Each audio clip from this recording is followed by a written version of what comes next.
South Africa में G20 की 20वीं बैठक फिलहाल चल रही है और 22 नवंबर को इस सम्मेलन के दौरान जो कुछ हुआ उसने इतिहास के पन्नों में कहीं ना कहीं अपना नाम दर्ज करवा दिया। वो घटनाएं इतिहास के पन्नों में दर्ज हो गई। कैसे वहां ट्रंप ने बॉयकॉट किया G20 का और प्रधानमंत्री मोदी ने अपनी उपलब्धता तो दिखाई, साथ में एक वर्ल्ड लीडर के तौर पर भी प्रधानमंत्री मोदी वहां बनकर उभरे। तस्वीरों में आप देख सकते हैं किस तरीके से, किस गर्मजोशी के साथ वो दुनिया के अलग अलग देशों के राष्ट्राध्यक्षों के साथ मुलाकात कर रहे हैं। ये ब्राजील के राष्ट्रपति हों या फिर दुनिया के तमाम जो वर्ल्ड लीडर्स यहां पर पहुंचे थे। एक तरफ ट्रंप ने G20 का बॉयकॉट किया, वहीं दूसरी तरफ भारत ने इस मौके को ऐसा भुनाया कि अमेरिका को मिर्ची तो जरूर लगेगी। दरअसल भारत ने कनाडा और ऑस्ट्रेलिया, जो दो बहुत खास या फिर कहें कि दोस्त हैं अमेरिका के, उनके साथ मिलकर एक डील की है। यह डील फायदा कहां पहुंचाएगी? आपको याद होगा कि H1B वीजा को लेकर फीस जो लगाई गई थी, $1 लाख की जो फीस ट्रंप के द्वारा लगाई गई थी, उसके अब अल्टरनेट के तौर पर हमारे लिए कनाडा और ऑस्ट्रेलिया H1B वीजा की तरह ही हमारे भारतीय छात्रों को वीजा देंगे। अब वो वहां जाकर पढ़ भी पाएंगे और काम भी कर पाएंगे। अमेरिका को तो भारतीय ब्रेन की शायद कद्र नहीं हुई, लेकिन जैसे ही अमेरिका की तरफ से H1B वीजा पर हंटर चला, कनाडा और ऑस्ट्रेलिया ने यह मौका लपक लिया। एक एक कर सिलसिलेवार तरीके से ये तस्वीरें आप देख रहे हैं हर राष्ट्राध्यक्ष के साथ। जो केमिस्ट्री प्रधानमंत्री मोदी की दिखाई दे रही है वो अपने आप में काबिले तारीफ है और शायद दुनिया के किसी नेता के साथ ऐसी केमिस्ट्री भारत की ना दिखी हो। तभी आज फिलहाल हेडलाइंस बनी हुई है कि प्रधानमंत्री मोदी ने ऑस्ट्रेलिया और कनाडा के साथ नई त्रिपक्षीय प्रौद्योगिकी और नवाचार साझेदारी की घोषणा की है। इसे CIA भी कहा जा रहा है। वो अमेरिका वाला CIA नहीं, वो तो दुनिया की सरकारें गिरवाता है, लेकिन ये दुनिया को बनाने वाला CIA, मतलब मजाक में लोग सोशल मीडिया पर लिख रहे हैं कनाडा, इंडिया और ऑस्ट्रेलिया। संयुक्त जो बयान जारी किया गया तीनों देशों में मौजूदा द्विपक्षीय पहलुओं के पूरक के रूप में महत्वपूर्ण और उभरती प्रौद्योगिकियों पर सहयोग में अपनी महत्वाकांक्षा को मजबूत करने पर सहमत हुए। प्रधानमंत्री नरेंद्र मोदी ने जोहान्सबर्ग में G20 नेताओं के शिखर सम्मेलन के दौरान अपने ऑस्ट्रेलियाई और कनाडाई समकक्षों के साथ बैठक के बाद भारत, ऑस्ट्रेलिया और कनाडा के बीच एक नई त्रिपक्षीय प्रौद्योगिकी और नवाचार साझेदारी की घोषणा की। मोदी ने ऑस्ट्रेलिया में प्रधानमंत्री एंथनी एल्बनीज और कनाडा के प्रधानमंत्री मार्क कार्नी से मुलाकात के बाद सोशल मीडिया पर कहा, हमें आज ऑस्ट्रेलिया, कनाडा, भारत प्रौद्योगिकी एवं नवाचार साझेदारी की घोषणा करते हुए खुशी हो रही है। भारत को, ऑस्ट्रेलिया को तो, कनाडा को तो खुशी हो रही है, लेकिन अमेरिका को इससे मिर्ची जरूर लग रही होगी। आज आपको पूरे विस्तार से बताऊंगा कि क्या क्या इस G20 शिखर सम्मेलन में हुआ। 1999 में जो संगठन बना था, अमेरिका का जो सबसे बड़ा स्टेक जिसमें रहता था, वो अब शायद आने वाले वक्त में आपको देखने को नहीं मिलेगा। कार्नी, कनाडा की अगर बात करें तो 2 साल पहले तक भारत और कनाडा के रिश्ते ऐसे हो जाएंगे किसी ने सोचा भी नहीं था, क्योंकि खालिस्तानियों को लेकर कनाडा के जो प्रधानमंत्री थे जस्टिन ट्रूडो, उन्होंने किस किस तरीके के आरोप भारत के ऊपर लगाए थे वो कोई दबी छुपी बात नहीं है। लेकिन मार्क कार्नी जिन्होंने अब कमान संभाली है, उन्होंने भी इसकी जानकारी दी। कार्नी ने भारत और ऑस्ट्रेलिया के साथ AI और प्रौद्योगिकी साझेदारी पर हस्ताक्षर किए हैं। दक्षिण अफ्रीका में G20 शिखर सम्मेलन के दौरान उभरती प्रौद्योगिकियों पर भारत और ऑस्ट्रेलिया के साथ साझेदारी शुरू करने के लिए कनाडा को प्रेरित किया। त्रिपक्षीय समझौते का उद्देश्य तीनों लोकतंत्रों को आपूर्ति श्रृंखलाओं में विविधता लाने, स्वच्छ ऊर्जा का उपयोग करने और कृत्रिम बुद्धिमत्ता को आगे बढ़ाने में मदद करने के लिए मिलकर काम करना है। यह कदम ऐसे समय में उठाया गया जब कनाडा ने भारत के साथ अपने संबंधों को 2 साल के तनाव के बाद पुनः स्थापित किया, क्योंकि RCMP ने कहा कि नई दिल्ली ने कनाडाई नागरिकों की हत्या और जबरन वसूली में भूमिका निभाई थी। यह उस वक्त कहा गया था जिस वक्त जस्टिन ट्रूडो यहां हुआ करते थे, लेकिन अब वक्त बदल गया है। वक्त कैसे बदला है? G20 summit, bloc breaks tradition, ignores US pressure in South Africa, sends clear message to Trump. Trump ने इस G20 शिखर सम्मेलन का बॉयकॉट किया था, वो खुद नहीं आए। पहले कहा गया कि JD Vance को भेजा जाएगा, फिर JD Vance को भी नहीं भेजा गया और फिर कहा कि कोई अधिकारी आएगा। क्यों आएगा? क्योंकि 2025 की जो अध्यक्षता थी वो साउथ अफ्रीका ने की, लेकिन 2026 की जो अध्यक्षता है वो अमेरिका को करनी है। और यहां जिस तरीके से होता है कि 26 की अध्यक्षता साउथ अफ्रीका के जो राष्ट्रपति हैं रामाफोसा, वो ट्रंप को यहां उसे सौंपते कि लीजिए मालिक, अब अगले साल आप इसे करिएगा या जो भी कुछ करना होगा। लेकिन अब ये खाली कुर्सी को, एक खाली कुर्सी यहां रखी गई है और उस खाली कुर्सी को ये जो अध्यक्षता है 2026 की वो सौंपी जाएगी।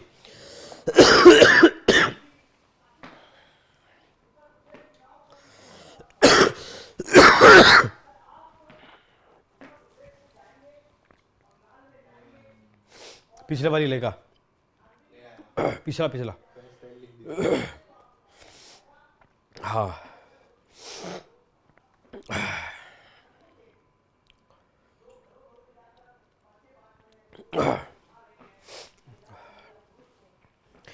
इस G20 शिखर सम्मेलन में सबसे जरूरी क्या रहा?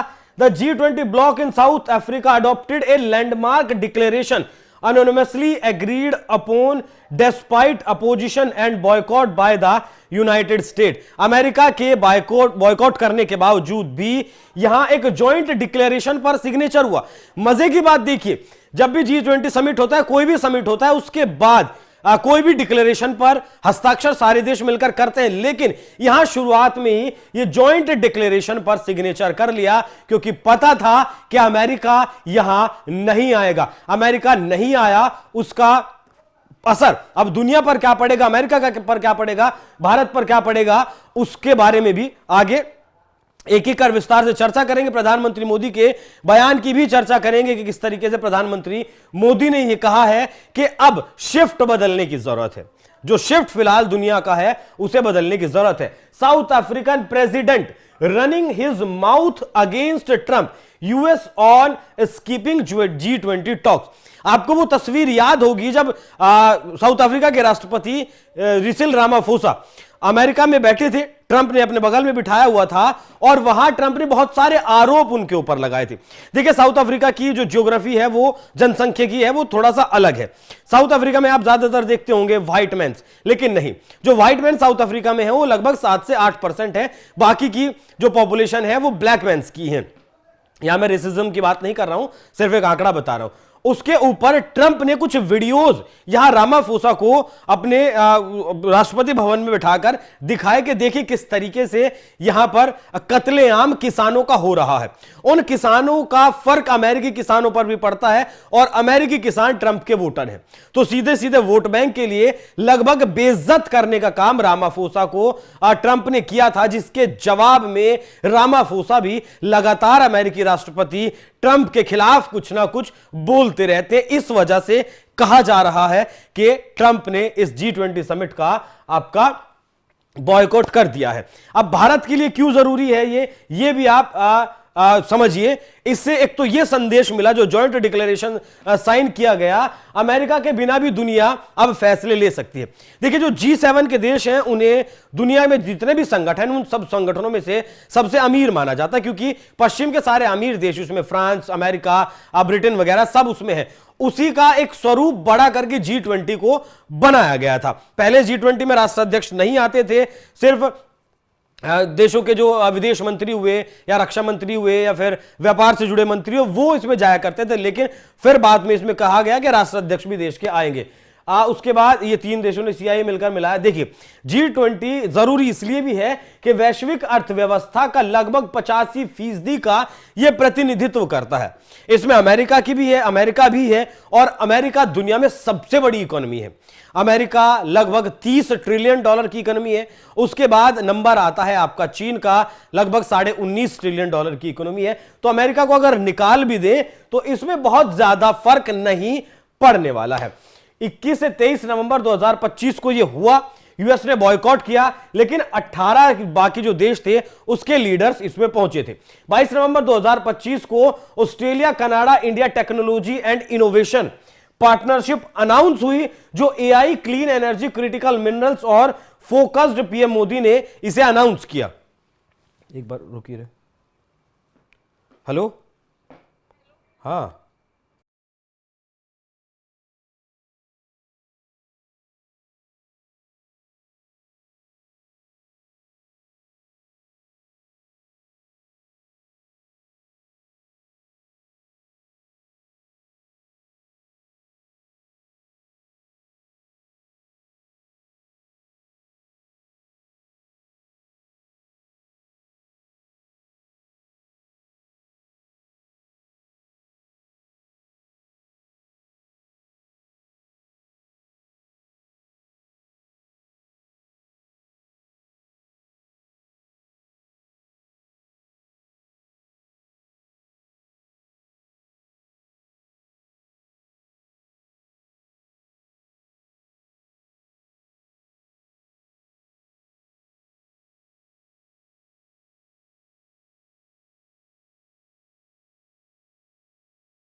ठीक है, इससे फर्क क्या पड़ेगा, आवाज तो दे रखी होगी ना, इससे फर्क क्या पड़ेगा कि जो भारतीय काम करने के लिए अमेरिका में जाते थे H1B वीजा के ऊपर, जिन्हें डिपेंड रहना पड़ता था, और जब से H1B वीजा की फीस ट्रंप के द्वारा बढ़ाई गई है, तब से जो भारतीय अमेरिका जाते थे उसमें 90% तक की कमी आई है। मतलब अब 10% ही जा रहे हैं, बाकी जो 90% थे अब वो ऑस्ट्रेलिया जाएंगे और कनाडा जाएंगे। तो प्रधानमंत्री मोदी बोलते बहुत कम है लेकिन करने में विश्वास जरूर रखते हैं। अब अगर बात करें तो खालिस्तान इशू पर तनाव चरम पर था कनाडा के साथ। यह आपने देखा G20 2025 के बाद जो रिश्ते हैं वो साफ तौर पर दिख रहा है कि बेहतर हुए हैं। ट्रंप के H1B वीजा के खिलाफ कनाडा को इंडियन टैलेंट अट्रैक्ट करने की गोल्डन अपॉर्चुनिटी कनाडा को मिली, और इसने जो पुराने वक्त में विवाद रहे थे उसे दरकिनार करते हुए ट्रंप को यह कनाडा की तरफ से भी संदेश है, ऑस्ट्रेलिया की तरफ से भी संदेश है, और भारत की तरफ से तो है ही। अगर आप नहीं तो कोई नहीं का मतलब नहीं है, अगर आप नहीं तो और भी बहुत सारे लोग हमारा साथ देने के लिए तैयार हैं। ट्रंप ने H1B वीजा की जो फीस थी वो $1 लाख लगाई थी। कनाडा ने इसे टारगेट कर इंडियन टैलेंट को आकर्षित करने की स्ट्रेटजी फिलहाल बनाई है। कनाडा ने 1.6 बिलियन का प्रोग्राम शुरू किया है जो H1B वीजा कंपटीशन को मतलब करने के लिए कि जो H1B वीजा धारक जो थे उन्हें अब यहां बुलाया जा सके, उसके लिए 1.6 बिलियन कनाडा खर्च करेगा। फेडरल बजट में अनाउंस किया गया H1B होल्डर्स के लिए फास्ट ट्रैक इमिग्रेशन और रिसर्च रिक्रूटमेंट भी दिया जाएगा। G20 ने यूएस के बिना क्लाइमेट चेंज पर लैंडमार्क डिक्लेरेशन यूनानिमसली पास किया। यूएस अपोजिशन के बावजूद क्लाइमेट क्राइसिस पर फोकस पहली बार में ही यह पास हो गया। साउथ अफ्रीका के प्रेसिडेंट सिरिल रामाफोसा ने ट्रंप के खिलाफ बातें की, इसलिए यूएस ने बॉयकॉट किया। जनवरी में व्हाइट हाउस से लौटने के बाद ट्रंप ने दक्षिण अफ्रीका के साथ कठोर व्यवहार किया और अक्सर इंटरनेट पर दक्षिणपंथी टिप्पणियों का सहारा भी लिया। बॉयकॉट का मुख्य रीजन व्हाइट फार्मर्स पर आरोप, जैसा कि आपको बताया, रामाफोसा ने ट्रंप की पॉलिसी की आलोचना भी की थी, उस वजह से यह सब कुछ चल रहा है। ट्रंप ने साउथ अफ्रीका पर व्हाइट फार्मर्स के खिलाफ जेनोसाइड जैसे आरोप लगाए। रामाफोसा से मीटिंग जब हुई थी तो उसमें वीडियोस दिखाए गए थे।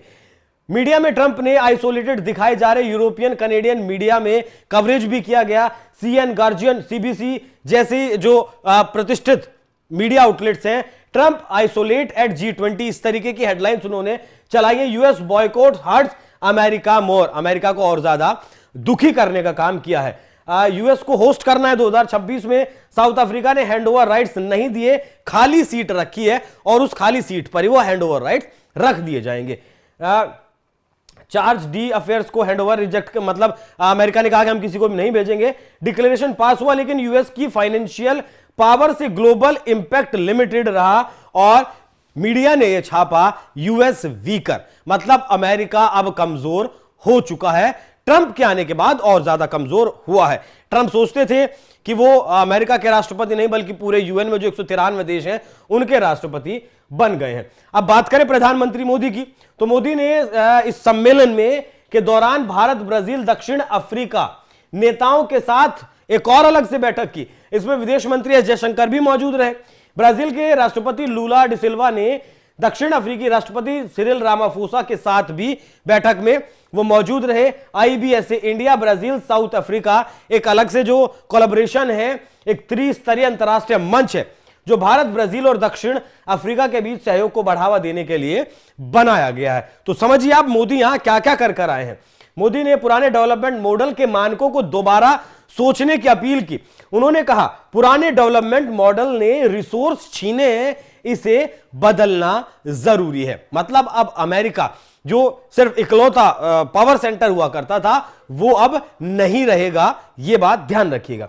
G20 को दुनिया के सबसे शक्तिशाली देशों में के ग्रुप, G20 की अगर बात करें तो G7 के विस्तार के रूप में देखा जाता है। G7 में France, Germany, Italy, Japan, Britain, America और कनाडा है।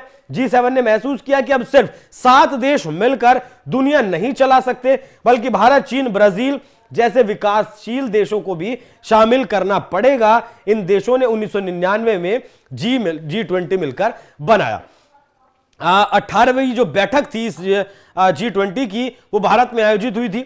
1 लाख से ज्यादा उसमें मेहमान आए थे, 200 से ज्यादा जगहों पर पूरे हिंदुस्तान में उनकी बैठकें की गई थी और यहां भी जो जॉइंट डिक्लेरेशन था वो बहुत आराम से सहमति से पास कर लिया गया था। G20 देशों के अलावा भी हमने और 34 देशों को उसमें बुलाया था।